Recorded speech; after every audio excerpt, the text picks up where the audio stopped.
নমস্কার, আমার আজকের রান্নাঘর চ্যানেলটিতে আপনাদেরকে আবারও স্বাগত। তো আজকে চলুন এই সবুজ রুটির রেসিপিটা শেয়ার করি। তো আমি সবুজ রুটিটা বানিয়েছিলাম মটরশুঁটি দিয়ে। তো আমি গ্রাইন্ডারে নিয়েছি মটরশুঁটি আর কিছুটা ধনেপাতা, কাঁচা লঙ্কা দিয়ে একটুখানি জল দিয়ে একটা স্মুথ পেস্ট তৈরি করে নিয়েছি। এই যে পেস্ট আমার রেডি হয়ে গেছে। এরপর এতে দিচ্ছি কিছু গুঁড়ো মশলা, হলুদ গুঁড়ো, ধনে গুঁড়ো, জিরে গুঁড়ো, লঙ্কার গুঁড়ো, সামান্য নুন আর দিয়েছি 2 চামচ মতো ছাতু। টেস্ট আরেকটু বাড়ানোর জন্য দিয়েছি অল্প একটু আদা কোরানো। এরপর সমস্ত গুঁড়ো মশলাগুলোকে ভালোভাবে মিক্স করে নিচ্ছি। কড়াইতে দিয়েছি সরষের তেল, ওতে দিচ্ছি একটু হিং ফোড়ন। তারপর ফোড়নটা ফুটে উঠলে মটরশুঁটি পেস্টটা দিয়ে ভালোভাবে নেড়ে চেড়ে শুকনো করে ভেজে নেব। তো মটরশুঁটির পুরটা রেডি করার জন্য আঁচটা কিন্তু একেবারে লো টু মিডিয়াম রাখতে হবে, নইলে পুরটা জ্বলে যাবে আর ভালোভাবে সেদ্ধও হবে না।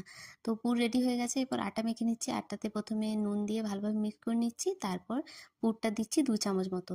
সেটাকে ভালোভাবে মিক্স করে নেওয়ার পর আমি অল্প অল্প জল দিয়ে একটা নরম ডো মেখে নেব।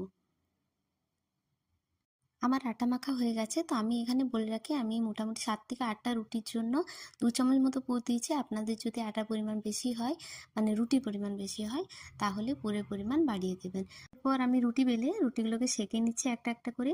এইভাবে যদি মটরশুঁটির পুর দিয়ে রুটি বানান, রুটিটা এত সুন্দর নরম এবং সুস্বাদু খেতে হয় যে বলার নয়। বাড়িতে অবশ্যই ট্রাই করে দেখুন এই রেসিপি। আর অবশ্যই আমাকে কমেন্ট করে জানাবেন কেমন লাগলো আপনাদের।